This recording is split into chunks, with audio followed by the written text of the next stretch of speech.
Welcome to the Financial Advisor Success Podcast, where you go behind the scenes with financial planner, speaker, and consultant Michael Kitces to hear stories of how leading financial advisors navigated the inevitable challenges that arise on the path to success, and get insight from leading industry consultants about how to break through to the next level in your advisory business. And now here's your host, Michael Kitces. Welcome, everyone. Welcome to the 420th episode of the Financial Advisor Success Podcast. My guest on today's podcast is Michelle Underwood Gass. Michelle is the founding principal of Paradigm Advisors, an RIA based in Dallas, Texas that oversees approximately $110 million in assets under management for 80 client households. What's unique about Michelle, though, is the way that she created a structured meeting process to navigate around the places where new clients often get stuck, standardizing their experience and navigating through her deep planning process, but still retaining a way to ensure that each client's plan, focus, and implementation is really customized to their needs and prioritized for what they want to tackle first and foremost. In this episode, we talk in depth about Michelle's 5-part planning process, which starts with a get-to-know-you meeting with prospects that includes some life planning exercises to both help Michelle understand what the client's real issues are and help the client understand Michelle's planning approach and whether a planning relationship would be a good mutual fit. How Michelle begins onboarding new clients using a tech-enabled uncluttering process that helps reduce friction in clients collecting and organizing documents and information. And how Michelle holds what she calls an intrinsic discovery meeting to go deeper and really get to the heart of clients' true values and goals. We also talk about how Michelle then engages in a discovering opportunities meeting to highlight particular key planning opportunities for clients to pursue first, rather than just giving them a long list of recommendations that can overwhelm her busy working age client base and lets them focus on the few issues that are most important to them. How Michelle leverages eMoney's Decision Center tool during the plan implementation process to help clients really visually see the impact of different planning options and potential recommendations that Michelle is making. And how Michelle's firm uses workflow management software Hubly, which sits on top of her Wealthbox CRM, to ensure that planning tasks that require input from multiple firm stakeholders across the business are still completed efficiently. And be certain to listen to the end, where Michelle discusses how she charges a flat planning fee alongside an AUM fee to be able to serve high-earning professionals who could benefit from their comprehensive planning process, but might not yet have sufficient assets to be served profitably on an AUM fee alone. How Michelle crafted a pair of specialties to serve two different ideal target clients, busy working-age professionals and relatively older hedge fund veterans who she knew from her prior life running a hedge fund. And what led Michelle to decide to start her own planning for a business after temporarily retiring herself from managing a hedge fund, and has since found an even deeper sense of purpose in helping clients live their best possible lives. And so with that introduction, I hope you enjoy this episode of the Financial Advisor Success Podcast with Michelle Gass. Welcome, Michelle Underwood Gass, to the Financial Advisor Success Podcast. Thank you, Michael. I'm so happy to be here. I'm looking forward to it. I'm really looking forward to the discussion today as well, and can you talk a little bit about, as I think about like how we make the financial planning process more repeatable, more systematized in our firm, and trying not to lose the just like the customization it takes for the fact that every client is a wonderfully unique, special human being that is not perfectly standardized themselves. To me, there's like a logical ideal of this that I've always viewed like the ultimate version of this is Starbucks, where they have done like process improvement on every single part of how that coffee gets made end to end in like 5 to 10 second increments all the way down the line. Every single part of that process has been refined. Anyone who's been a Starbucks customer for 10, 20 years, you can actually tell they make the drinks even faster now and getting them down the line than they used to. So everything about that has been iterated on in a standardized fashion to be efficient. And that's how every single person can order their frothy, unique, special 17-word long drink and have it made exactly their way at any location very quickly and efficiently. It's like the perfect balance of every part is standardized so they can make every drink customized. And I don't know if we can ever quite get to that level of ideal in the financial planning world, but I know you have spent a lot of time trying to make your planning process more repeatable, more systematized in how you do it in the firm, and don't necessarily have global national Fortune 500 resources. So I'm excited to get talking about like how do we do this in the real world as an advisory firm of just taking this pretty complex financial planning thing we do for each client who's wonderfully unique and still trying to create some level of systemization and efficiency around it. Well, I think you pegged it. That's for us been the most challenging part of this business, and we use a lot internally the Starbucks analogy versus say a cheeseburger or McDonald's, because it is a customized process. But what we found is it's so challenging to make it efficient and to make it repeatable and consistent, so that all clients get the same level of service, but it's individualized for them. And is that so? Because I'm curious, even how you think about, I guess, repeatability and standardization, and what the goal is. Is this an efficiency thing for you? Is this a consistency thing for you? I'm not necessarily trying to be efficient. I just want everyone to get the same level of experience. Like, how do you think about it? It's really a combination of both. First off, we don't want anybody to miss any of the pieces or the components. So when you start focusing on what that client is top of mind for them and what they really want, I don't want to ever not cover all the different aspects of what we think every client should have looked at some point. And then, what order you look at it sometimes varies by their needs on the financial planning side. Right. But the other thing is, your complex is the perfect example. Or perfect word. I thought that I got my CFP and that you would move down and, this would be really simple compared to things I've done in the past and cookie cutter. And it's not. And I guess it makes sense because you are dealing with human beings and we're all different. But there's so many moving parts. And how do you not let something fall through the cracks? That's been our biggest challenge. Interesting. So I feel like you come from it almost from an end of, I'm thinking checklist manifesto style. Like we're professionals, we know all the things to do, but there's so many things to do and there's so much complexity in the moment that having a system to follow, just make sure we don't accidentally slip up and miss anything in the busyness and the complexity, that we're going to come back 3, 6, or 12 months later and say, oh, we didn't cover that, did we? Like, that's exactly. Not good. Oh, shoot. Yeah, people's lives are at stake. And so you want to make sure that you haven't missed anything and that nothing does fall off. Fortunately, we haven't had that happen, but that's what wakes me up in the middle of the night, that it will happen at some point. And so we do have almost, there's so many good books, but yeah, Checklist Manifesto is one of them that I read early on. And we've really tried to make sure that we've thought of all the different aspects and all the other places, other software, everything that could get touched by anything that happens with a client. So before we dive a little bit more into like actual process itself, help me just understand the advisory firm overall, just like the business as it exists today, who you serve, what you do, the clientele and the team structure. Okay. Yes. So who we serve are really high achieving young professionals, great people that are very success driven and young, primarily mid career, say 30 to 45. That's one end of the barbell.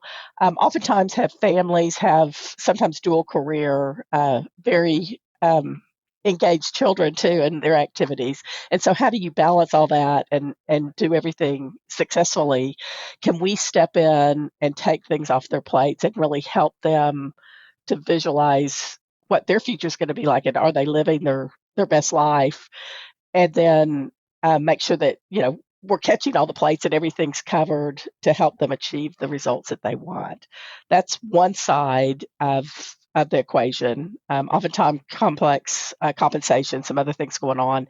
The other end of our barbell has turned into what I call the hedge fund veterans. It's people who have already been successful. A lot of times they're young, they're still really young because hedge funds is a young person's business and private equity, but helping on that side and looking at everything, having somebody that can understand the complexity of all their different investments, not advise on those, but to look at their whole picture and once again make sure they're not missing anything and just be another set of eyes to what they're doing. That's sort of been a surprise of where that side of the business came from, because I was really originally geared more to the younger professionals. And so it was a surprise to end up with like hedge fund veteran folks. Well, it was so flattering to me, and really the biggest compliment, because it's people that I have known for a long time in the hedge fund world before I came over to this side. And I was talking to a lot of them and staying in touch with them of, this is what we're doing. If you ever come across anybody or your kids, or we're helping some of their kids and some other things, we're very interested in this. And they were like, well, why can't I talk to you? It's like, well, uh, yeah, I guess, I just hadn't really thought about it, but that they would even look to us was such a compliment to Oh, and me. because your background was hedge fund world, like these were colleagues in prior life before financial planning Exactly. CFP world. Yeah, and I sort of jumped Okay. jumped ahead. Yes, I started I started in accounting, but after a few years in tax, I went to a family office and then another hedge fund, and then started our own hedge fund back in '92. And that's what we call Paradigm 1.0. So yes, I have a long history in the hedge funds. We ran a short biased hedge fund for 23 years successfully, which is a feat in of itself. And so then help us understand the scope of the business overall of like how many clients is it, revenue of the business, team size of the business, just again trying to visualize who does what and what the firm looks like Yeah. overall. So today there's four of us, myself and my longtime business partner, Kirk Duck. And Kirk and I have been together for over 30 years professionally. Wow. Yeah, he started with me right out of college and was the other half of Paradigm 1.0 as well. And so the two of us run it. He runs the investment side and really C-suite. I'm the visionary, and he's the is it implementer or integrator? Integrator. Okay. Yep. And So EOS world, rocket EOS fuel world. world. You're the Yeah, visionary. He's the integrator. yeah.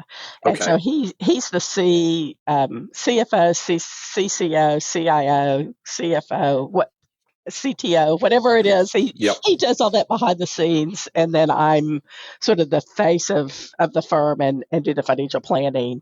Then we have Monica is our director of ops, and she handles everything operationally, helps with the billing and Okay. setting up the accounts, all that. And then we have Kathleen, who is our financial planner with me and our associate planner, and she is usually the second chair and helps me with all the meetings and doing Okay. everything on the financial planning side. Okay.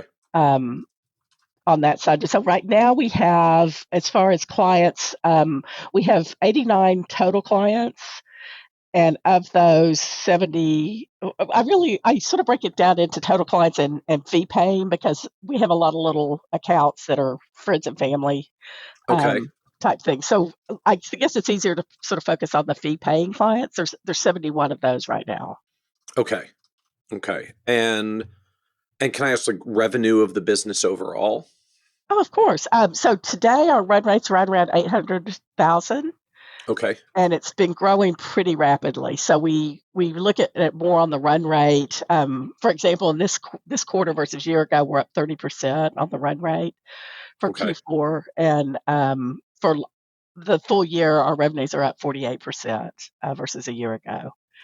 And is So that we're some of having. the Uh, reasonable market lift we've been getting this year? I don't even know if you're AUM-based or if this is um, like it's just been a growthy year and a lot of new clients are coming on board. it's been a growth a year. Well, we've had 11 new clients this year, which is actually a little low, not lower, but it's not higher percentage wise, because we Okay. started from a higher base.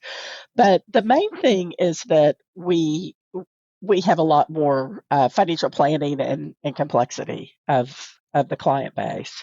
The way we charge is, we really think of it as, there's two components, because as you know, with a lot of the younger professionals, if you're charging on assets, they just don't have the assets to give you for Right. one reason or another. And so we charge a comprehensive financial planning fee as one piece of it, and the other component is a reduced asset under management fee. So when you put the two together, once you get up in assets, say a million or more, you're going to come out pretty close to the AUM method of Okay. charging on AUM. But it allows us to serve people that can't or don't yet have the assets to give to us. So where do you set those numbers in practice? Like where does the planning fee start? Where does the AUM fee start? The planning fee starts at $5,000 for an individual, a more straightforward, W-2 type individual without a lot of complexity. Okay. And then for a couple, it would be at $6,500 today, and it goes up. I think our ADV says it could go to 75. We don't have any $75,000 Okay. clients as of yet, but we do have a pretty wide range because with the complexity, obviously the time invested and the sophistication level of being able to understand it goes up as well. Um, And and is that a one-time fee for new clients, or is this like an it's an annual annual planning fee ongoing? it's an annual planning fee. We've gone through several iterations. I think we spend way too So much time on so say we fees. all. Yes. But as of really pretty quickly, we realized that charging an upfront fee and then converting to a concierge fee, it was hard to determine when do you go out of one and into the other and all those kinds of things. So we just wiped that idea and we charge an annual fee from when they sign the contract, and it's always cancelable with 30 days notice. We do ask, I mean, assuming that we've got a good relationship and nobody's unhappy, we do ask for a 1 year commitment when they come on board, just so Okay. we can get through the whole process and not leave them halfway done. Okay. And we've had And very low turnover, of and then clients. nominally they just keep re-upping at the same fee. Yeah, I probably have not spent as much time as I should have on the strategy. We were in Limitless for 3 years, I guess, and looking Okay. at how you get paid, and stratifying the clients of the first ones that came on board and what they were paying versus what people are paying today. There's still probably more discrepancy Okay. than I would like to see. Oh, But so meaning it wasn't always $5,000. It was much lower early on, and some people who started early are still renewing at that rate instead of the current rate that new folks get today. as far as the financial planning fee, yes, that's true. What I've tried to do is look at it more on what is our average and median per client, Okay. and do they fit into that number?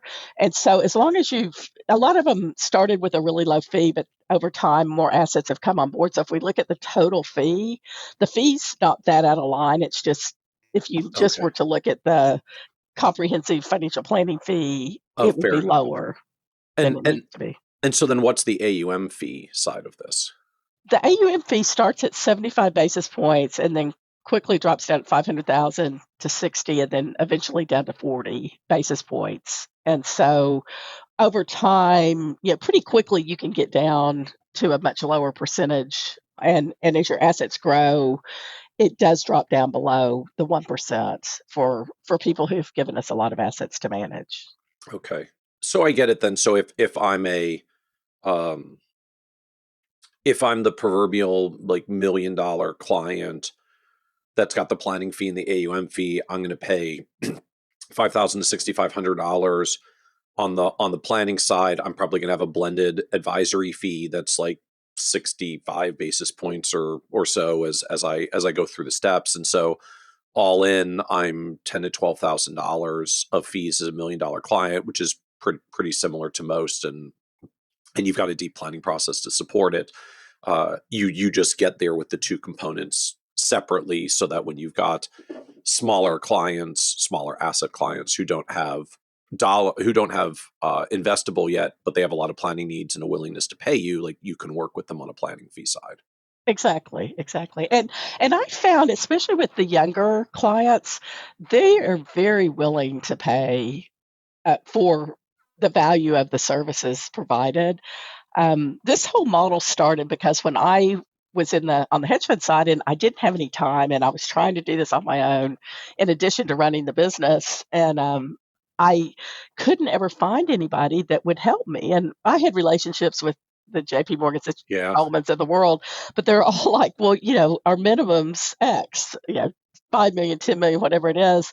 And not that I had that kind of wealth, but whatever it was, even if I did, I, as a hedge fund manager, there's no way I could give them my assets to manage. I wouldn't have any clients because my investors would all fire me if I'm Right. not willing to eat my own cooking. So it Right. was I looked for this and looked for it. And I couldn't find it for years until I took this sort of change after the hedge fund days and started doing it myself. So I built what I always wanted and couldn't find. So out of curiosity, how do you bill planning this fee? Like, is it they cut you a $5,000, $5,000 to $6,000 check once a year? Do you like split it up to quarterly or monthly? We do it typically quarterly. Obviously, under the rules, you can't have over 6 months in advance. So the nice regulatory rules. So we have some clients that say, I don't want to pay more than I have to, so we charge them every 6 months. But for the most part, our clients pay either monthly or quarterly, and it's just on an automatic renewal and pay. We use advice pay for the ones that don't have assets with us, or assets that we can Okay. bill through. So a lot of ours are on a monthly or quarterly, and we just let the client decide how they want to be charged. Oh, interesting. So you don't have a particular view of like, we've got to break it down to monthly to make it smooth, or like monthly's too often, it bothers them, we need to be quarterly or semi-annual. You just kind of let them pick and then click the button for whatever the periodicity is in the Exactly. software. Yeah, because really people have different desire. It's really funny, and it's not necessarily based on the wealth accumulated or anything. Some people want to have. It's just like when they retire, they want to have a paycheck every 2 weeks. It's like, Right. why? But that just makes them feel better. And and I guess because you have the AUM component as well, for clients who do actually have some kind of taxable investment account, you can bill the planning fee as well as the AUM fee from the account once they have one available. You just need an alternative mechanism because you actually work with people who literally might not have an investment account yet. They're just paying the $5,000 fee up front to start. That, and then for a lot of our clients, we really don't want them dipping into the investment account as they're growing it. I know it'd be easier on us for them to pay into the investment account, but from their It's fair. They standpoint, see the investment account grow more if you don't hit that account for the planning fees. well, I guess that's another benefit. But the main reason is we want the planning fee to be part of their ongoing expenses and their budgeting. Oh, okay. And we want the investments to be forever money and foundation money that's continuing to grow. Okay. That's an interesting delineation. We basically want the planning fee to be part of their spending budget. The AUM fee can come from the portfolio because that's like the forever money that just needs to be managed itself. It depends on the client, but for Sure. a lot of our younger clients, they're doing everything they can just to save as much as they can. And if you start pulling back out of it, that sort of defeats the purpose.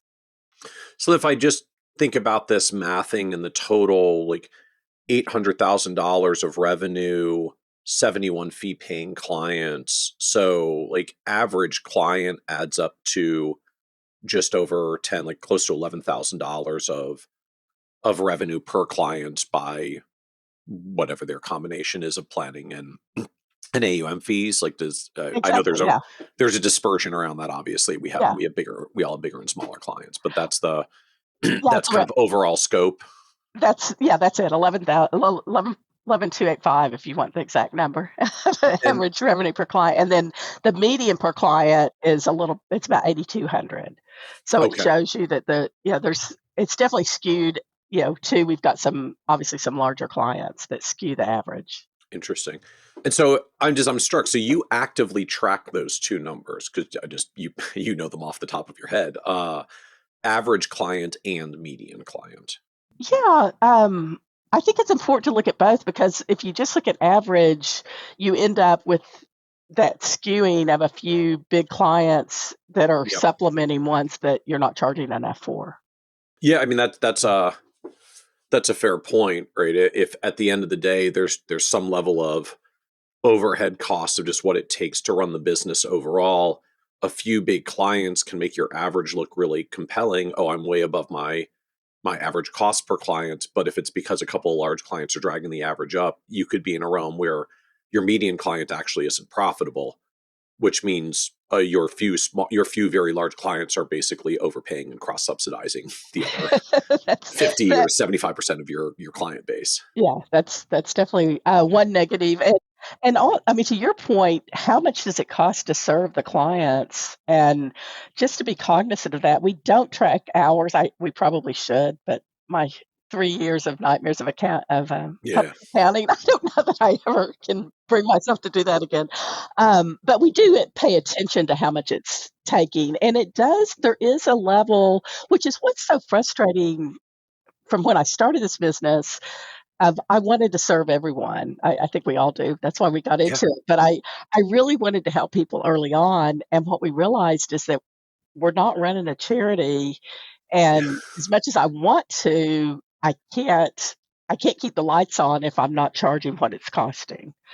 Yeah. And so we've had to modify that a little bit. But part of the challenge is to get the processing and the systemization, and to your point of, customized, but with a systemized process like Starbucks, how do you get that as streamlined as possible so that you can serve all your clients profitably? Yeah, I mean, you can get really, some firms get really complex with how they evaluate cost of every client. But right, as you said, like you can start measuring hours and really drill down. But yeah, to me, I mean, the simplest way, they just literally take all the expenses on your P&L, like just the total expenses of your business, and divide by how many clients you have. And like that gives That's you at way least too simple for you, Michael. I mean, at least gives you a decent baseline to understand roughly how much of total, how much expenses does it cost to carry this client load and do what we do for our clients. I find these, even when you start there, you start, and then you make a list of all your clients and the revenue that they generate, you start seeing that there's some clients that fall below that line.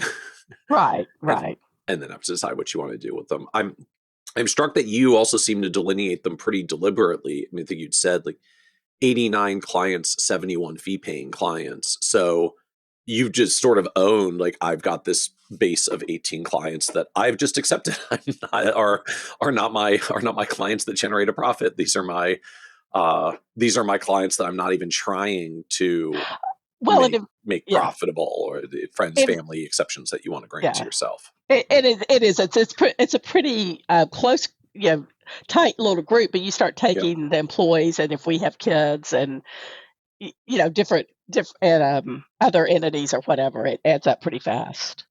Yeah. So I'm just curious, like, do you set parameters around that? Do you set limits around that? Is there a limit as to how many people are allowed to be in that bucket Um, before it's a problem for the business? well, and that's part of the way we grew this. We came about this business as any advisor would tell you not to do, but Kirk and I viewed ourselves as the private equity firm, Okay. and we built $1 million revenue business without any revenue. So we knew going into it that we were going to grow the business first, or build the infrastructure first, and then grow the revenues into it. So tell us a little bit more what that means. Like, what were you building and investing into from scratch? Well, so we came because we were already an existing business. We didn't need the big office anymore, of course, but I still like a nice office, and to me, that's a perk to me. I Okay. want a happy place to come to work, and a place that's pleasant, enjoyable, and it's close to my home. So that was, if you look at our rent cost and we had no revenue, it's like, what are you doing? Go back to your basement. But that was Right. not something I wanted to do.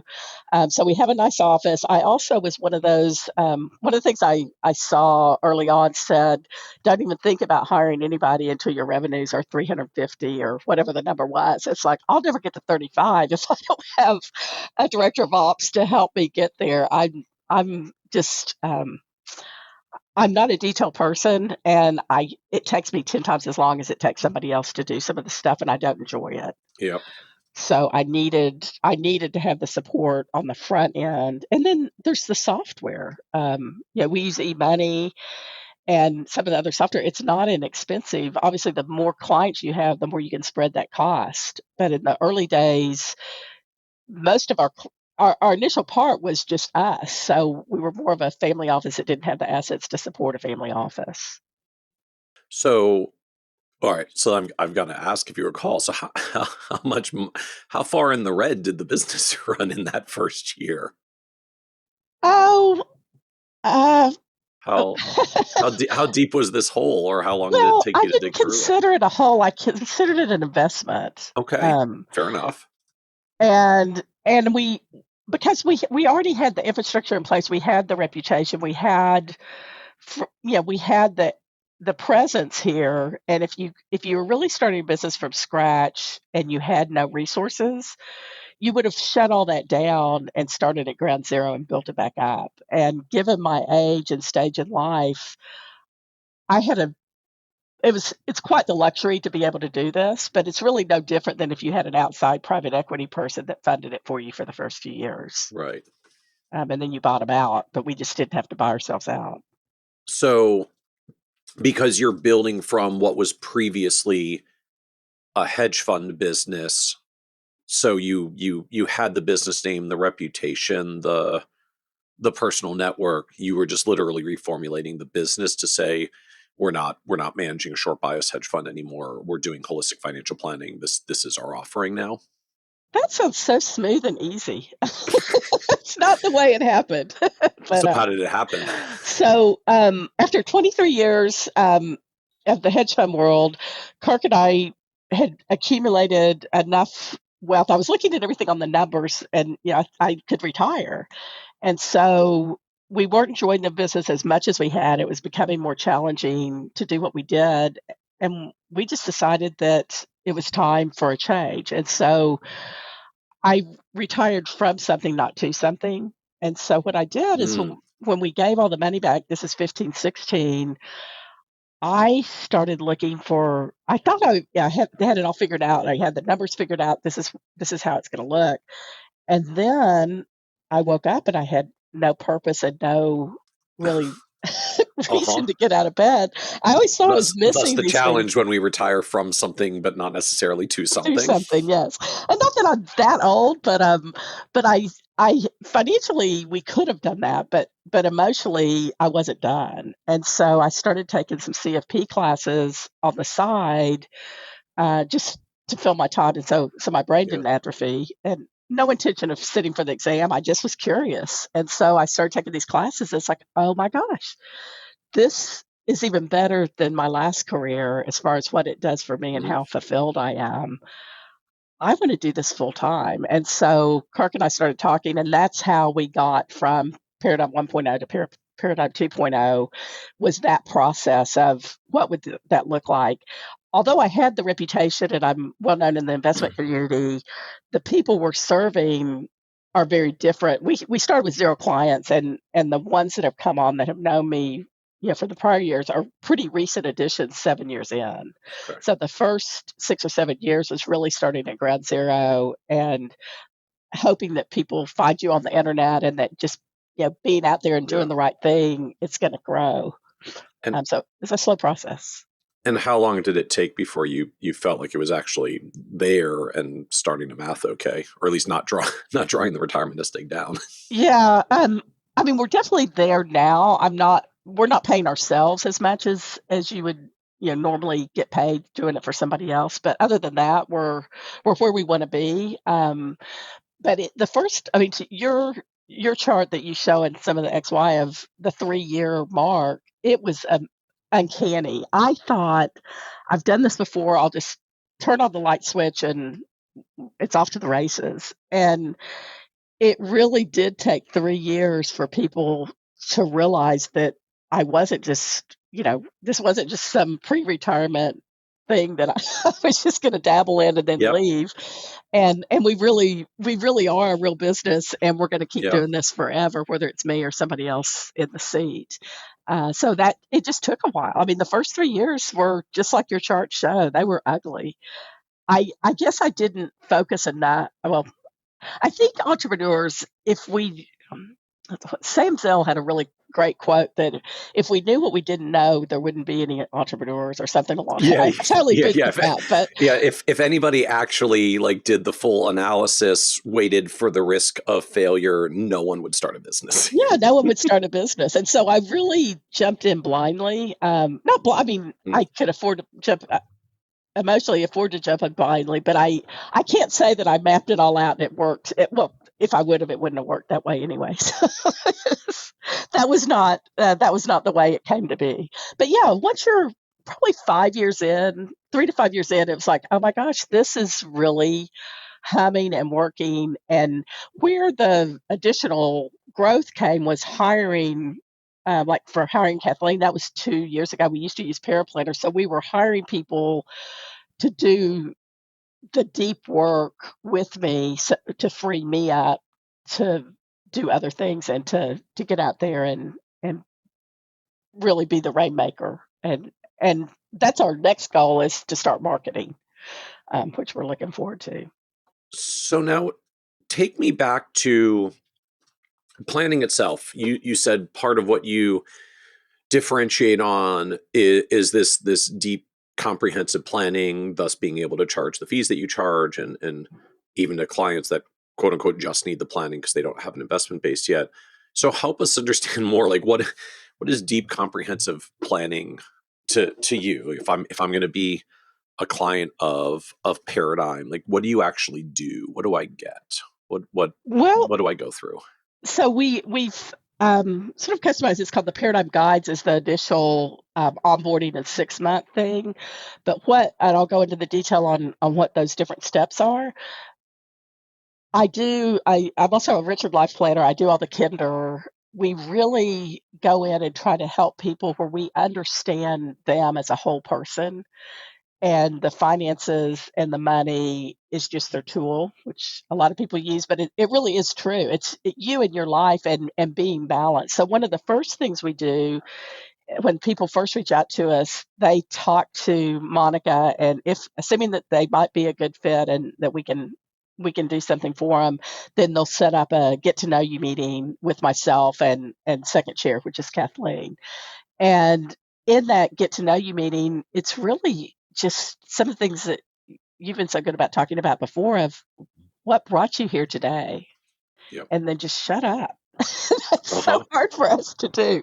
But let the client talk. So the first 10 or 15 minutes are the client just telling me what's top of mind for you, what brought you here today, what keeps you up at night, anything that we can pull from them to understand them better and what's top of mind for them.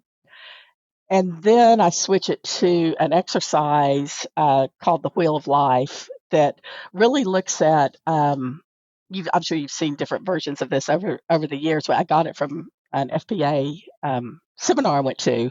But just looking at finance, career, attitude. Let's see, social life, relationship, family, health, and personal growth. And on this wheel of life, you've got all these different pie charts, and you figure out on a scale of 1 to 10, not how good you are, but what's your level of satisfaction and contentment in Okay. each of these areas today. And really doesn't matter. Like for a career, a lot of times people, if it's one of the stay-at-home spouse, will say, "Well, I don't have a career." It's like, absolutely, you have a career, and you've got the hardest career on the face of the earth. But what you do, for your purpose and profession is what I consider your career. And so where they fit on those, and what is you obviously don't want to see is somebody that's real lopsided, because it's not going to be a very comfortable ride through life. And so we talk about all the different aspects of their life and making sure that your career's a 10, you're humming on career and finance, but your family sucks, you're on your fourth divorce. We don't have any of those clients, but that would not be my ideal client. I want somebody that is more balanced than that.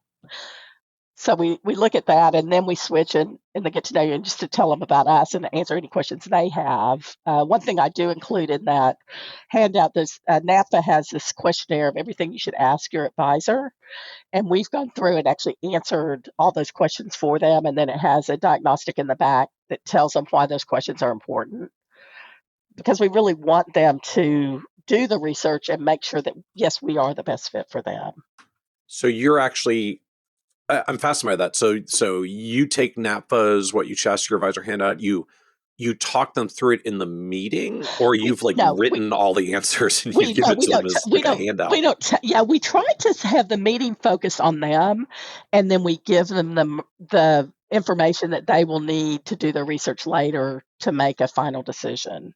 And so you basically have created your own equivalent of I was gonna say a one pager. It might be more than one page, but like, here's the NAPFA questions. Here are our answers to those questions.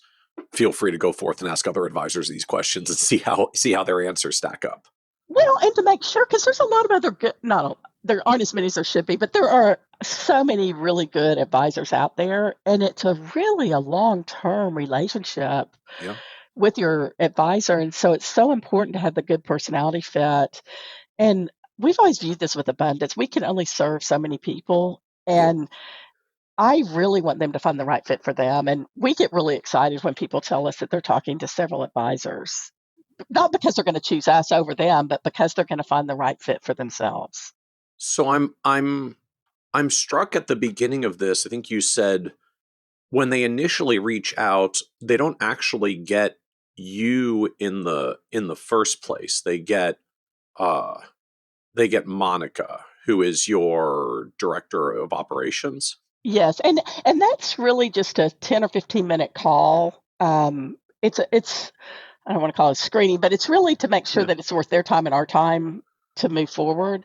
Because a lot of times people will do searches, and even though our fees are on the website and everything's apparent and we try to be very transparent, sometimes people are not in a position, a lot of time, most people are not in a position to pay those kinds of fees. And so to be able to talk to people early on, if they just want investments, there's plenty of good people out there that Right. want to give you investments. That's not what we Right. do.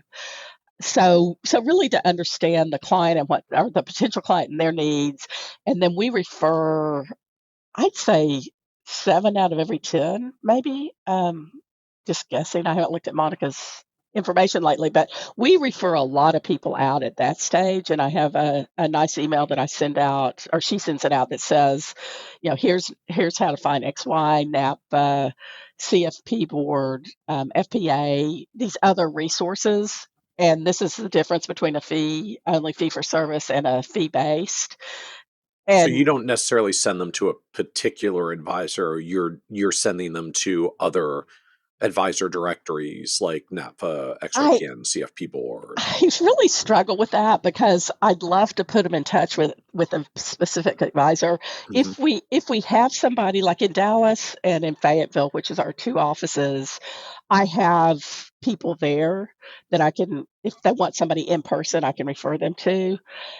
Sometimes they probably can't afford very much, if any, Mm, of the services, and so maybe they need a one-time, more of a Garrett type right, approach, a one-time service. And some of the XY members do those too. So it's easier just to send them out. There's so many good ones out there, right, and I don't really know enough about them to tell them this is the best person for you. right. So I guess I'm struck by this that a lot of advisors I know really like to do that initial screening call themselves because the concern, I mean, sort of the reverse of what you said. Yes, a lot of people aren't used to paying the fees that we charge, particularly when you've got it's like an outright upfront planning fee that starts at $5,000. And so the feeling is like, well, I have to be on that call to explain our value and what we do, or they're not going to understand why there's this $5,000 fee, and then I won't get them. And like, I have to do that as the advisor to make that case. I don't want to delegate that to the team. So I'm fascinated. Like, Yeah, that doesn't seem to be a concern for you, or you have some well, different lens that you look at it. I guess I guess what we found, and in the early days, we were always pretty discerning on who we would take as a Okay. client. But in the early days, we got some people in here that probably weren't the best fit for us. But more importantly, it wasn't in their best interest for us to charge them those kinds of fees, given their stage in life. And so I really want to make sure that that's first and foremost. And I guess if you remove, I love everyone, so I have a hard time if I meet them.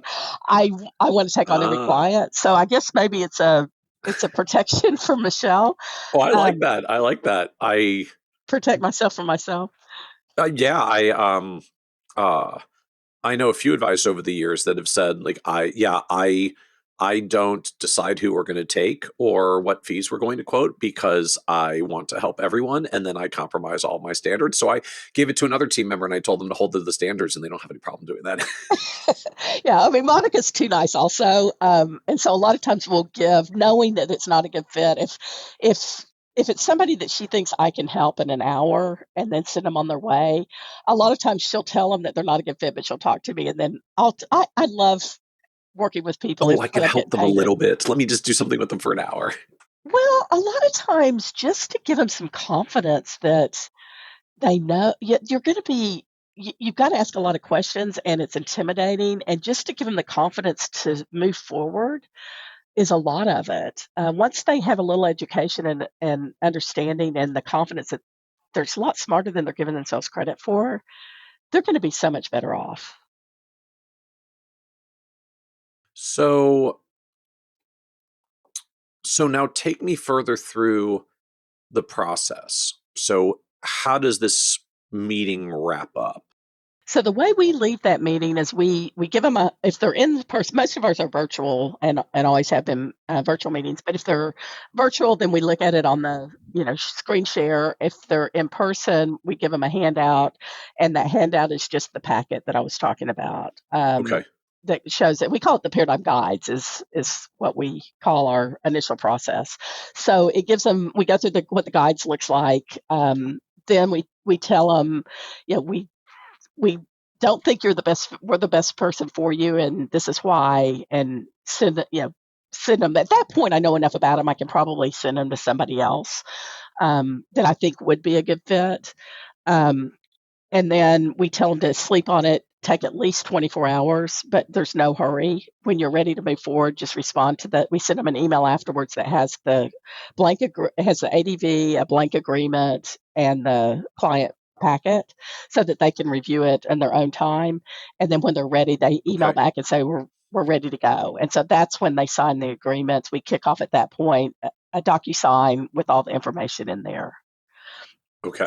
So once they get past that get to know you meeting, then the process is pretty streamlined as far as its guides. So it's get to know you. The second one is unclutter, and unclutter is always done by Kathleen. In that we send them a document. This is another area that has taken a lot of work as to how to make it as painless on the client, but yet give us the information we need Yep. to do a good job. And there's a real disconnect between that Yep. because for some of these clients, it's very painful because they don't understand and they don't have a lot of access to this information. Right.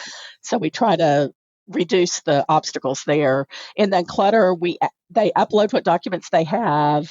Then we have an unclutter meeting with them, and that's Kathleen. And she goes in and she helps them to link the documents. By then, she's put all the information in eMoney. They link the documents or link the accounts in eMoney. She asks any clarifying questions and anything she still needs information on.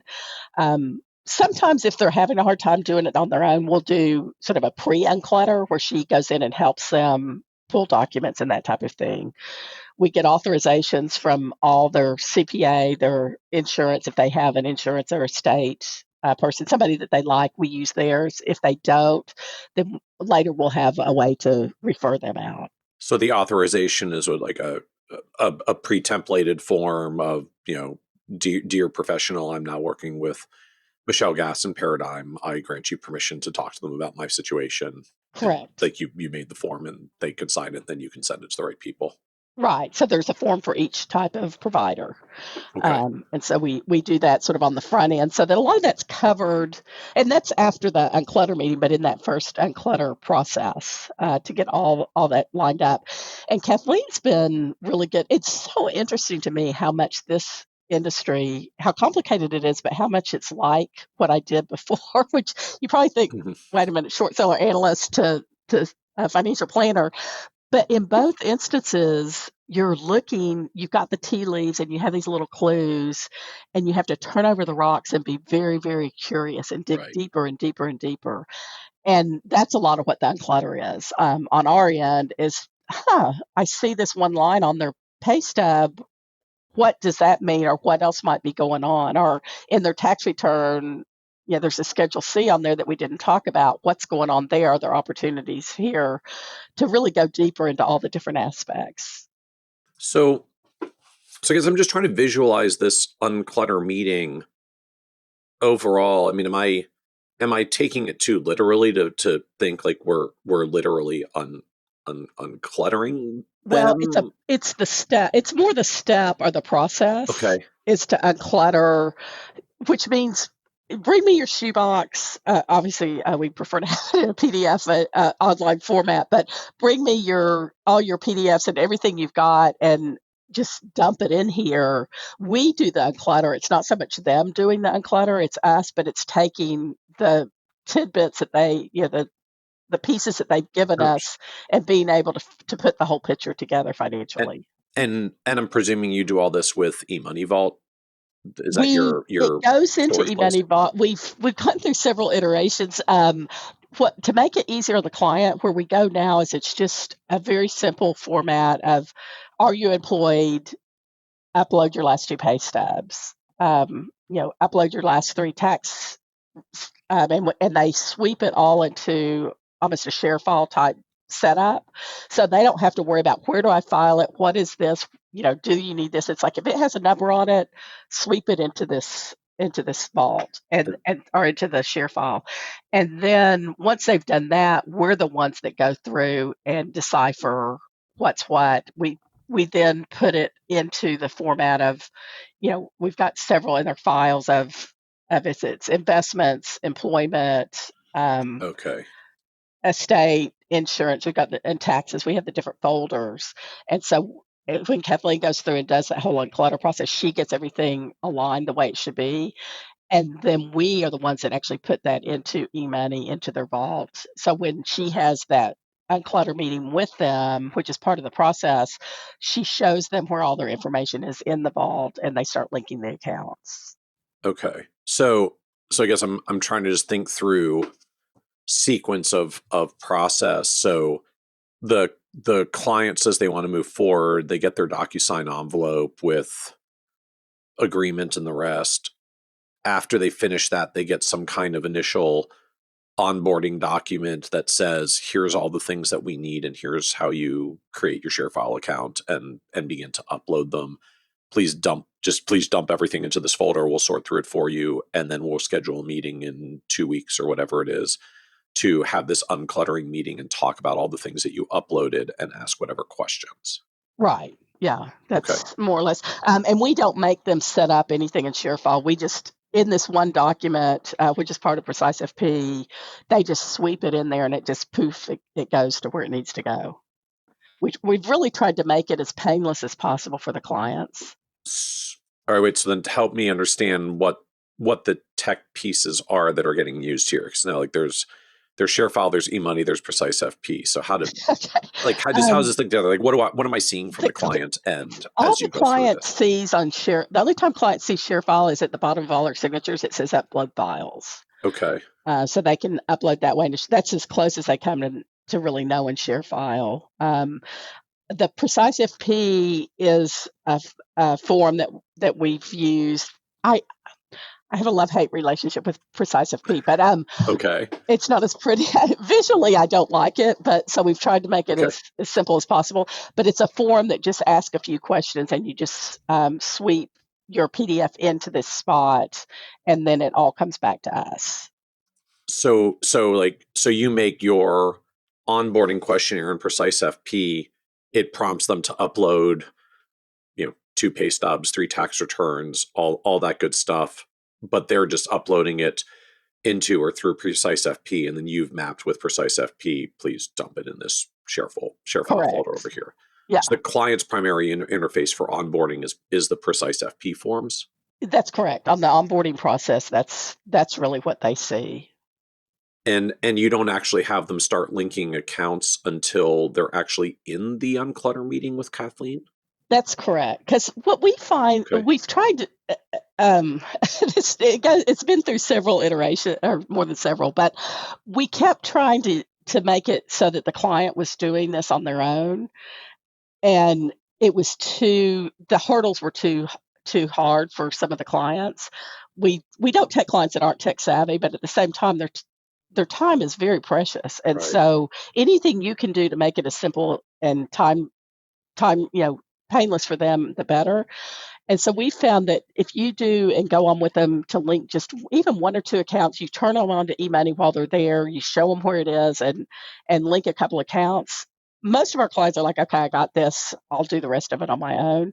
Some clients want more hand-holding, and at first we were like, "The only way to make this happen is to streamline it and let the client do all the work on the front end." And we're like, "No, they're paying us real money. We don't have we don't wanna incur a lot of time and cost to do it, but we want to make it feel as painless as possible for the client."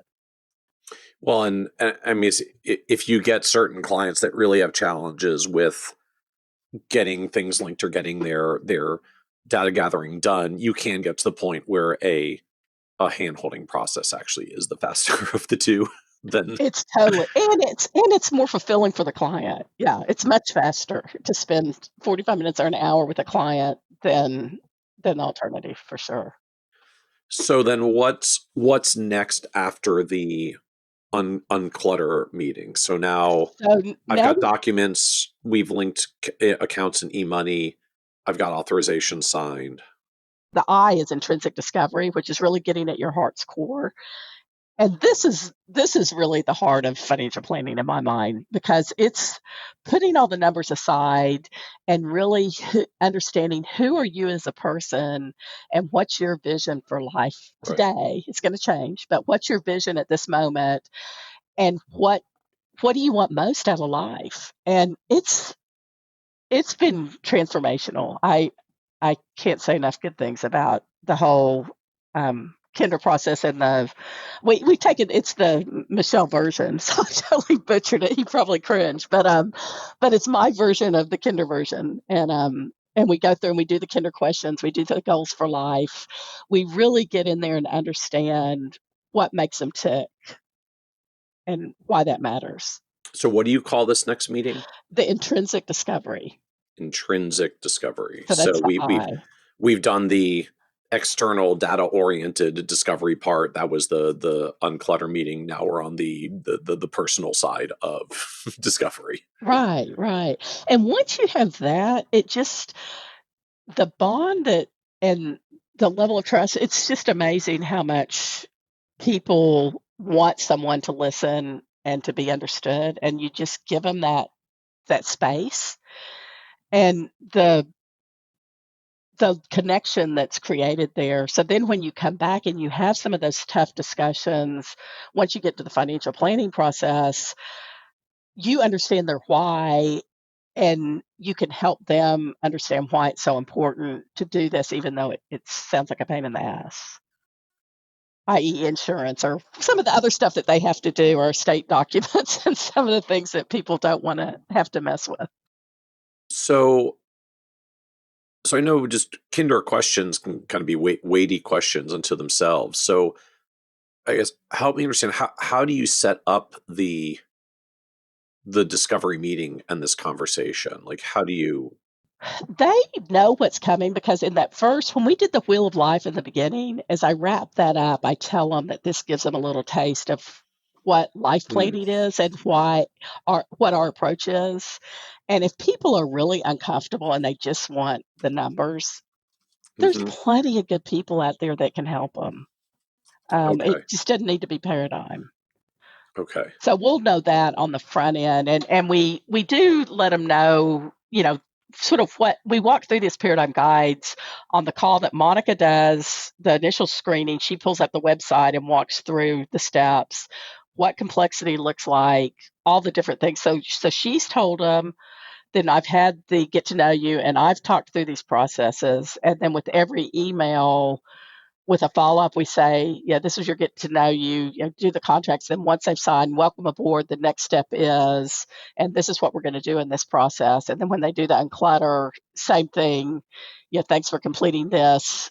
The next step is, and this is where we learn more about you and get deeper. And then 48 hours prior to the intrinsic, we kick off their kinder questions, and those go out to them once again with precise FP. You send it to them before the meeting. Yeah, we went through several iterations too, because otherwise you spend half the meeting watching them write down stuff, and sometimes it's uncomfortable and they need time to digest it. It was a waste of their time and ours, and we weren't really getting the most out of that meeting. So now we send it to them. Some people give you one-line answers or fill half of it out. Other ones write a whole dissertation. But that tells you a lot about the client too, Yep. how they approach it and what they write in there. And it gives them some time for self-reflection to really think about this before we walk in and talk about it. Interesting. So then help me understand a little bit more what the actual flow of the intrinsic discovery meeting is. What are all the things they answer in advance, and then how does that meeting and conversation flow when they come in? So when they come in, I spend a few minutes just reminding them why we're here today and that we're putting all the numbers aside and really focusing on them and what they want their journey, because it's like getting into, walking into a room and saying, I'm going on a trip. I don't know where I'm going, or, a beach, a mountain, or whatever. I don't know how I'm going to get there, but it's going to be fun. Yeah. You have no idea. So really, to be able to chart that journey for them, we have to have what matters most to them. And so I start, if they're, I ask them if they're, if it's okay with you, if we start and we read through, you do one client first. And a lot of it is the kinder, but with Michelle's butchering of it. But I do one client first and have the other one sort of be quiet and just focus on them and walk through some of their answers, to their questions, and then focus on the other client and do theirs. And then we do a goals for life. That's a handout that they sort of chart out, what their goals are over the lifetime in all these different categories. Can you explain a little bit further what that sheet or exercise life is, just for folks that aren't familiar? Yes. So goals for life, really, it sets up, whether it's career, some of the things we talked about with the wheel of life, your career, your family, your relationships. Can't remember what else on there, but spirit, some of the other things that are on there, and to help them to track in one week, 1 month, 1 year, 3 years, 10 years, lifetime. They pick out just a handful of boxes that resonate with them and rank them from 1 to 8, what their top goals for life are. And by then we've talked about so much of this that it's not like just putting this sheet in front of them and tell them to fill it out. It's pretty fast. They can just whip out what matters most to them in those, and we talk through those. And then I do what Kinder calls a torch, and really light a fire give them the vision of what they want their life to look like in a year or two, or some element that, it's just some experience that you can sort of talk to them about and get them to really taste and feel what that's going to look like.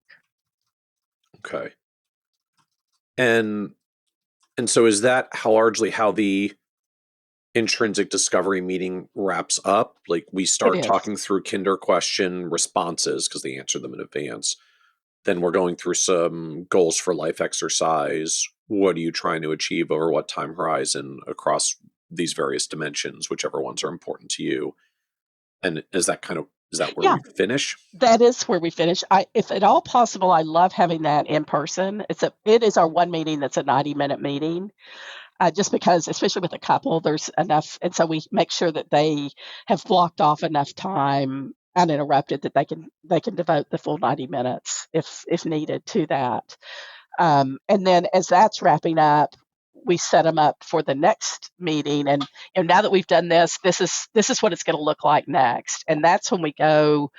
The next meeting for them is called Discover Opportunities. Okay. And that's been through lots of iterations as well, because there's so much information to talk about. And so we've stepped it back and used a lot of the statement of financial purpose and what matters most to them, just summarized, their main goals. And then we go through and look at each category, like cash flow and estate and insurance.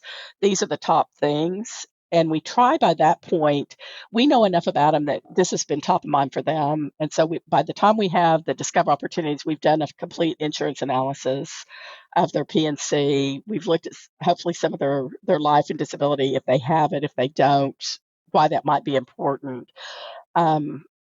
Reviewed their state doctors. We don't go over this with them. We just have it all the work done so that we can tell them, this is what could get in your way. This is where we see potential landmines. And these are the things we're going to be working on together over the next year. And then we, with them, decide what's their top priority. And from that point, it's very, very high level. We used to go too deep, and now we're just really high level. You're going to get a lot thrown at you, in this next hour. Just remember, these are just topics, and it's a smorgasbord. And so then together, we're going to decide what's the top priority and what are we going to work on first. Interesting. So I'm just trying to vision flow. So this is basically a prioritizing meeting. We've done some preliminary analysis. We found potential things for you across all these different areas. Which one do you want to tackle first? But you're not doing an entire 1 or 2 hour financial plan presentation and then saying, which of these recommendations do you want to act on? You're kind of starting with here are areas that we think may have some planning issues or opportunities. Here's a little bit about it. Which of these do you want to spend more time on? Yeah, because we did try to, conquer the world in one meeting, and it just doesn't work. And everybody leaves deflated and overwhelmed. And we realized that we were throwing way too much at our clients, and it wasn't fair. So we've stepped back and really gone, from a bird's eye view, a very high level, and then hone in on what matters most. So what do you bring into this meeting? We prepare. It's a sheet that just starts with the statement of financial purpose, their top objectives. All that came from the Get to Know You, the Unclutter, and the Intrinsic, and really honed in on what's top of mind for them. And then we have a list of the categories, cash flow, insurance, estate, and we may put a couple of things in there. We also have a SCOT analysis in there of what could get in their way as far as strengths, challenges, opportunities, and threats. That's it. Okay. And so we go through and look at that, and then that sort of summarizes what's going to be on the next page by category. And by category, we really don't go too deep. We just talk about what was top of mind for them, and this is what we're going to do in this area. We try to customize it for that client of what is most important for them at this stage, but not ignoring things that we see are major, red flags. If there's something that's really critical that we see that could really jeopardize their future, then we'll tell them the importance of putting that higher on the list. A lot of times that would be something, like no life insurance or no disability, things like that, that we just, whether you want to work on this or not, we can't in good conscience not bring this to the top of your list. And because you're working with younger clients that are planning oriented and not investment oriented, or may not have an investment balance, I'm just struck. I mean, the whole investments, retirement projection side, it sounds like is not really here, or at least not particularly high priority, because it's just literally not the priority for the clients that you're working with that are coming in the first place. Yeah, I mean, to the extent, it's not is there going to be enough in retirement high priority, but they are coming to us because they're making more money than they ever thought they would make. and they get to the end of the day or the end of the year, and what do we have to show for it? A lot of Right. ours are really pretty good savers, but they also have, if you can catch them early, they're just starting those high income years. And if Right. you can help them to understand compounding and the benefits of saving while their lifestyle is down here, Right. you can avoid a lot of the lifestyle creep that comes with real high Right. earning over the years. And then you get stuck on the treadmill and you hate your job, you hate your career, and sorry, Charlie, you dug your grave. So, so I guess I'm just trying to visualize how much, I guess, either eMoney analysis are you doing or any eMoney output that's showing up in the meeting at this point? Or are we not even there? The whole point is we're We're not. prioritizing and picking before we start digging into the analyses.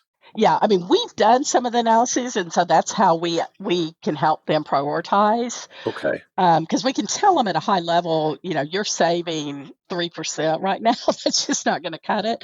Or you're saving, 19. We like them to save 20% if possible. But if you're saving enough, then I don't care what you do with the other 80% of your income, as long as you're spending it in a way that's aligned with your values. Hmm. Then it's yours to do whatever. You've worked hard for this. You can do Yeah. whatever you want with it. Just make sure that they're saving enough. So we are using behind the scenes a lot of eMoney analysis. We're just not giving them some, brick or something printed out. And even when we do the analysis going forward, we will pull up stuff in eMoney and show them different things, but we don't give them a printout of really anything. We'll sometimes, do a screen capture if there's some things that we're interested in the meeting, but it's a planning meeting. It's a verb. And so what comes next? So we've gone through get to know you, unclutter, intrinsic, discover opportunities, and then establish the plan. These are steps. They're not so much meetings, because the Okay. discover opportunities, to get from that to establish plan, it all gets sort of commingled and it depends on the client. Okay. And so all this those sort of mix together once you move past the first introduction to discover opportunities and establish a plan. Those are maybe multiple meetings or emails and things going back and forth to get everything all their ducks in a row and get everything lined up for them. It just takes a while. And then the most important part is to make sure the LSF see it into action, that to actually implement these and monitor them and make adjustments during as life continues. So what else happens in establish the plan phase? It's really after you've done discover opportunity, it's really going in and we've told them these steps that they need to take. We love using the planning toggle in eMoney, and we can show them, okay, this is where you are with these very conservative assumptions that we've shown you. Here's your planning opportunity. If you save, another 30,000 a year or whatever it is, this is what your future is going to look like. And then you can show when you can retire and, how much you have to save and how much you have to spend, those different tabs on there. They love the decision center. We use that a lot Okay. in our meetings. So you've got a heavy focus on the, like, here's your current trajectory, here's how it changes with our recommendations. And since you've got younger folks with like 40, 50-year time horizons, like the numbers really change when you put the Oh, recommendation yeah. comparisons. Which is why you can't assume, well, the market's done 8.7%. I'm going to say that going forward. You Right. can't do that. And we don't know what the future holds. We could end up in a 10-year low growth, no growth period, which for a lot of our clients, one thing I tell them is that would be amazing for you to be in a period where you don't have markets going way up every year, because you're going to be adding to it over time. And if you can use this period to be able to buy everything at a discount for the next 5 Right. years, you're in great shape. So I guess I'm just trying to envision, because you've got this discover opportunities framework with some prioritization, are you like, you tackle one thing and do one thing and then like iterate on the plan again? Or are you still ultimately trying to build up to like the comprehensive plan that covers all the areas? We're building up to that, but depending on each client and what they need, like some client, it's a hard sell to tell a client that yes, you've got disability at work, but we think you need supplemental disability Right. because 80% of your income is incentive based and it's not covered by your disability at work, and this is why. And you tell them to pay these 8,000 a year premiums or whatever they are. That's a lot of money, and Yep. they don't want to do it. So you have to use the decision center as you go. This is our recommendation, and this is why, to actually show them so they understand what the repercussions are. So in that, meeting, we're not going to show the whole plan. Our decision center would just have the toggles needed. So save more money toggle, or you know, put more away for the 529, or you're getting this big windfall from a sellout of a company or public IPO. What what's that going to look like, and what are my one-time things I can do, and how's that going to change my future? So the whole plan hasn't been done, but that aspect is top of mind for them, and so that's what we need to be addressing at this moment. So then is there some like iterative cycle recurring meeting of, okay, we did discover opportunities. You don't have life insurance. We're just going to spend the next 3 months solving that. And 3 months from now, we're going to pick another thing and Yeah, do it over again. Like, does it? hopefully not 3 months at a time. But yeah, so we give them, depending on how fast they move. Kathleen's been really good at spoon feeding, one thing at a time. We Okay. go through the process, and then we have, once they've gotten through the initial guides, we have fall and spring meetings offered for all of our clients. Okay. And we do, Is that it's like sort of a modified, yeah, surge style? search style, Okay. yes. We that's been through a lot of iterations too, because yeah, first I tried to conquer the world in my first search meeting, and it about killed us all. So now what we do is we know what the client's task have been and what the paradigm task have been. So it's an update of, you still have these outstanding. Here's what we need to do. We look at tax estimates, make sure they're withholding enough. Some of the things that are going to matter on an ongoing basis, and get an update from them before they are. Hopefully by then they've gotten through, or at least they're in the insurance process. We've moved over what accounts, or set up new accounts. One thing we just started doing in the last 6 to 12 months is we used to tell people use these money market accounts for high yield savings. And it was another pain point for the client. And so what we started offering now is a cash management account that's a separate account under the Paradigm umbrella, but they're not being charged on it. So it's like a retail account, but we can see it. And that's where they can keep their emergency savings, and then it's invested just in a treasury obligation funds. And it just makes it a lot easier for them. One less thing that they have to worry about. When I was going to ask, what are you literally using? So it's a Fidelity account that we code in the description cash management, which means that it's their account. We can just see it. But it's the Treasury obligation fund Okay. type investment, which I don't believe personally in taking risk on yield. Yep. You just aren't rewarded enough. So I want to keep your cash management very, very secure, and then use your longer term to build your foundation, and to do your investments. So now help us understand how this stays efficient as you're just going through what sounds like a lot of customization that's specific to the client, right? Yeah, that's been the biggest challenge of all. And Hubly is the software that we're using. We use Wealthbox for the CRM, and it integrates with Hubly. Hubly's well, I know you're familiar with it, but for everyone else, it's a relatively new software, and does the workflows, and then it integrates in with Wealthbox.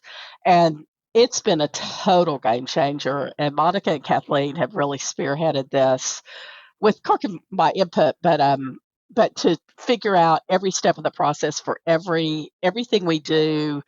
Let's get it all lined up. One good example is you set up a new account. Say you do an IRA rollover account. What's involved, not only for Monica to set it up, Kirk to invest it, everything you think of setting up an account, but it impacts so many other things. It impacts our ecosystem of what's the strategy for that client. And so that going forward, we know exactly what their strategy is, and we've got it all documented. So to update your ecosystem, to go and update Holistiplan, your tax letter so that at year end, you've already got in there all these things going on to go into eMoney and put it into eMoney and make it a managed account. Yeah, there's just all these different steps. And if you try to remember them all every time, you're going to miss something. And so it's got automatically for whoever's in charge of that step kicks off and they have deadlines and the bells reminders for it, alerts to get those done. What lives in Hubly workflows and what lives in Wealthbox? Like where do you interface? All the workflows are in Hubly, and then Hubly reports to Wealthbox, and you see it in the feed that this Hubly task was completed by Michelle or whatever. It feeds into Wealthbox. So Wealthbox is really your timeline of everything, and anything that's a note, any interaction you have with a client is going to be in Wealthbox. A lot of times, those same notes that we've put in Wealthbox, when we go to make a Hubly task, we'll just cut that note literally out of the meeting note and drop it in for Monica. This is what's happening with this account. So that it actually is in both places, but it's really fast. It's faster to just cut and paste it over there than it is to type it in over there of what the account is and what's going on. And then just why Hubly workflows versus the workflows that are already in CRM, that are already in Wealthbox? I would argue with you that there aren't good workflows in the CRMs. That's another area. That was one thing that was so crazy to me, coming from an industry that had so much money flowing into it for systems and everything, to come over here where people are so cost conscious and every penny matters. All the systems and how they don't solve all the problems. It's just mind-boggling to me. But I was at Wealthbox because I joined XY very early. When they first came out with Wealthbox, I tried that. I wasn't happy. I went to Redtail. I was less happy there. So I came back to Wealthbox, and it's much improved over the past few years. But they still don't do workflows like a workflow should be done. I know you can do Salesforce and you can hire programmers and all that, but that's not doable for us at this stage. Plus, I don't like anything I can't control. I'm sort of a control freak, and I don't like something I can't understand. And so Hubly is just like from your perspective, it's like a workflow augmentation. This just does more and deeper workflows than Wealthbox, so I'm willing to buy an additional piece of software to overlay. It's been worth every penny. It's totally customizable. You can add, modify and add to your workflows at any point in time. So every time we're going through these, we'll notice, oops, we forgot about that, and you can just go add it in, and it repopulates. And it's easy for me to say because I'm a visionary, but it happens on the other side of the wall. Everything gets updated accordingly. So yeah, that's really important to us to be able to systematize it as much as possible. So as you've gone this journey with the advisory firm, like what surprised you the most about the path of building the advisory business over the past, I guess, almost decade now? Well, I guess one is how challenging and hard it is. It's as hard as any business I've ever built or harder. So that was unexpected and a fun challenge for me. But why was it unexpected? Like what were you expecting it to be, or how is it different from what you expected? I don't always evaluate things in the detail that I need to. One perfect example, when I started the hedge fund paradigm 1.0, I had a 4-year-old, a 1-year-old, and a self-employed husband. I still have a self-employed husband and no longer 1 and 4-year-old children. But I thought that parenting, we weren't planning to have any more kids, and I thought parenting, I'd done it, ready to go. Let's start a business. I mean, how naive was that? Thank God it worked. But it was because I'm overly optimistic and overly naive that happens. I guess I approached this business the same way. I thought, okay, so I've built one business. How different can this be? How hard can this be? I've done that before, and obviously every business is going back to ground zero. So that was really a surprise. The other thing is how fulfilling it's been. I love people and I love hearing their stories and watching their journeys, how fulfilling it's been for me. But then from the client standpoint, how open they've been and how thirsty they are for someone to share a vision with. Mm, Um, and especially the guys, like the males. You think of women, like to talk all day, and would really get into all this kinder stuff and the deep thought. It's actually the guys that enjoy it more and get the most out of it a lot of times, mm, because as a male, you've never really been given that opportunity to pause and reflect and think, what do I want, and what does life look like to me, and who do I want to be? mm. It's really been an amazingly rewarding experience. So that's been the most surprising thing. As hard as it's been way, way, way better than I ever imagined. So what was the low point for you on this journey? Is really what led me to take the CFP of being a retirement failure the first time, and naively thinking that if I had the money and the finances figured out, that's all that mattered. That's the least of your worries. Um, it's really having purpose and passion and a reason to get out of bed every morning. So what else do you know now that you wish you knew then? What do you wish you could go back and tell you 10 years ago as you're thinking about retiring out of the hedge fund business and coming this financial planning path? To go back and tell my younger self that you don't have to have it figured out, and that it's a Mm, journey. It's okay. Well, a couple things. One is that, and that it's okay to be B plus.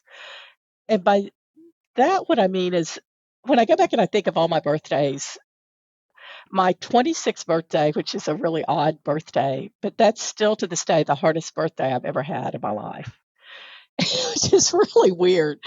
But I had is this just like left. quarter life crisis? What was going on? I thought I was supposed to be an adult and have it all figured out and know who I was going to be, and I was supposed to be all grown up and be mature and have the world figured out. And I had a master's in tax. I had just left public accounting, changed careers, taken a pay cut. I mean, not careers, but going to a family office and ultimately a hedge fund, but changing trajectory. And I had no clue who I wanted to be or what we wanted out of life. And I felt like I was supposed to have all the answers. And so I guess you'll never have all the answers. So don't worry about it. Um, and the B plus part is you're never going to be as good as you want to be at everything. It's just humanly impossible, especially if you're a working spouse, a working mom with a challenging and demanding career. If I could do B plus most days in everything, that had to be okay. I like that. I like that. So, uh, so what other advice would you give younger, newer advisors looking to become a financial planner and start their career? Be curious, ask lots of questions, and you never stop learning. So you start with where you are and put one step in front of the other, and don't worry about focusing too far out. The CFP is really just that's the base minimum requirement, is to have the technical expertise. That's probably 5% of what we do. Hmm. The other 95% is really understanding human behavior, having a really high EQ and critical thinking component, and getting out there and looking at all the different aspects and always being thirsty for knowledge. So, as we wrap up, this is a podcast about success, and just one of the themes that comes up is that word success means very different things to different people. And so you've been down the path of building more than one successful business over the years. So it seems the business is in a very good place now. How do you define success for yourself at this point?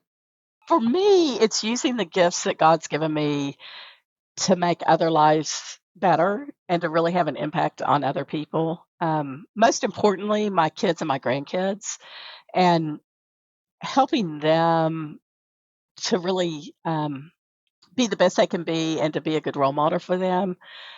But then also just to brighten the lives of anybody that just by having my presence there in their lives, whether it's somebody I pass on the street or whatever, to really make their lives a little better as a result. I love it. I love it. Thank you so much, Michelle, for joining us on the Financial Advisor Success Podcast. It's been such an honor, and thank you for all you do. Thank you, Michelle. Want even more ideas, tools, and resources on how to break through to the next level of success as a financial advisor? Check out the leading financial planning industry blog, Nerd's Eye View, at www.kitsis.com, where Michael covers the latest practice management trends and financial planning strategies.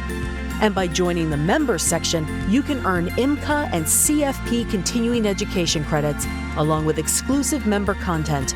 Get it all now at www.kitsis.com.